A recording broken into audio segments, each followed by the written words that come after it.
பிரியமானவர்களே, இயேசுவின் நாமத்தில் உங்களை வாழ்த்துகிறேன். எப்படி இருக்கீங்க? நல்லா இருக்கீங்களா? இந்த நாள் காலை எப்படி இருக்குது? உங்களுக்கு சந்தோஷமா இருக்க? உள்ளத்துக்குள்ள ஒரு சந்தோஷம் இருக்குதா? ஒவ்வொரு நாள் காலை எழும்பும் போதும் ஒரு துக்கத்தோட, கலக்கத்தோட, பயத்தோட அப்படி ஆரம்பிக்கக்கூடாது. சந்தோஷத்தோட, மகிழ்ச்சியோட, தைரியத்தோட ஒரு நாள் ஆரம்பிக்கணும் இல்லை? நமக்கு முன்னால் சில பிரச்சனைகள், தேவைகள் அதெல்லாம் இருக்கும்போது அதை நினச்சிக்கிட்டே ராத்திரிலாம் படுக்கத்துட்டு காலையில் எழும்பும் போது அதுக்கு என்ன பண்ண, இதுக்கு என்ன பண்ண நினைப்போம்.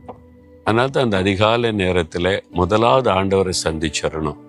இயேசுவோடு நீங்கள் பேசிட்டீங்கன்னா, மனதில் இருக்கிற எல்லாத்தையும் சொல்லிட்டீங்கன்னா, அவர் எல்லாத்தையும் பொறுப்படுத்திக் கொள்ளுவார்.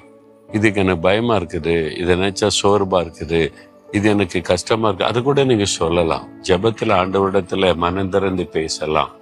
அதனால தான் அவர் நமக்கு நல்ல தகப்பன். ஒரு பிள்ளை தகப்பட்ட பேசுகிற மாதிரி ஆண்டவர்கிட்ட மனம் திறந்து பேசிட்டீங்கன்னா அவர் உங்களோட பேசுவார். அவர் என்ன பேசுவார் அப்படின்னு இருக்கீங்களா?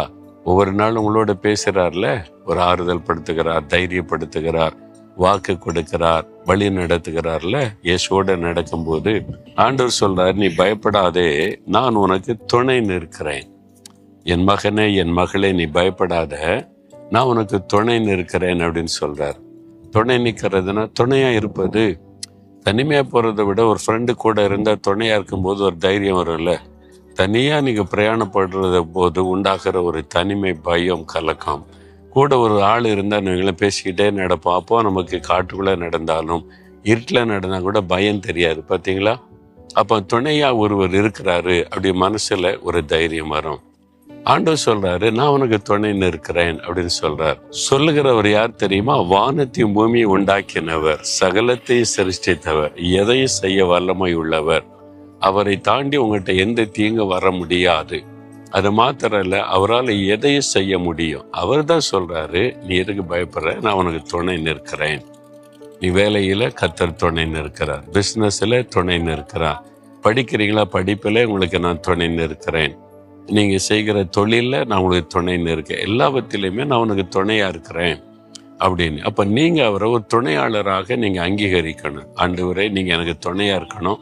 நான் தனிமையெல்லாம் போக மாட்டேன், நீங்க என் கூட வாங்க. நான் தனிமையெல்லாம் படிக்க மாட்டேன், என் கூட உட்கார்ந்து எனக்கு ஹெல்ப் பண்ணுங்க.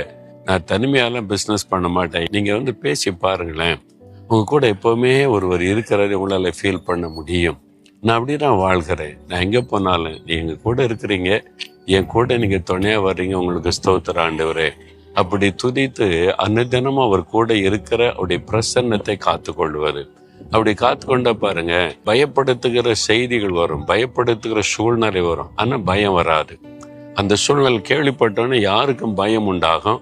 ஆனால் அடுத்த நிமிஷம் அந்த பயம் உருவாக முன்னாலே சொல்ல, பயப்படாத, நான் துணை நிற்கிறேன், நீ கலங்காத, நான் பக்கத்துல தான் இருக்கிறேன். இந்த குரல் உங்களுடைய உள்ளத்துல துணிக்கிறத நீங்க கேட்க முடியும்.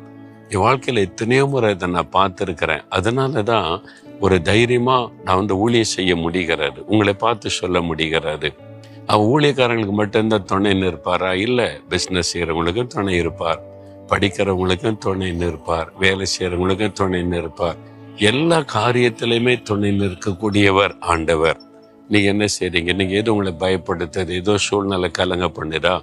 உங்களை பார்த்து சொல்றார், மகனை எதுக்கு பயப்படுற, மகளை எதுக்கு பயப்படுற, நான் துணையா இருக்கிறேன், நீ தனிமையெல்லாம் இல்லை, நான் கூட வர்றேன். இந்த பிரச்சனையை நம்ம 2 பேரும் சேர்ந்து ஃபேஸ் பண்ணலாம், நான் உங்க கூட இருக்கிறேன், நீ தைரியமா ஃபேஸ் பண்ணு, நான் துணையா இருக்கிறேன் அப்படின்னு சொல்லுகிறார். இதை விட என்ன வேணும்? சந்தோஷமா சொல்ல, இதயத்துல கை வைங்க. இயேசுவே, நீங்க எனக்கு துணையா இருக்கிறதற்காய் ஸ்தோத்திரம். நான் பயப்பட மாட்டேன், நீ பயப்படாதே, துணை நிற்கிறேன்னு சொன்னீங்க. நான் விசுவாசிக்கிறேன், எனக்கு துணையா இருக்கிறீங்க. ஒன்றும் என் வாழ்க்கையில தீமை நடக்க நீர் விடமாட்டீர், நன்மையாக்குவீர். அதற்காய் ஸ்தோத்திரம். இயேசுவின் நாமத்தில் ஆமேன், ஆமேன்.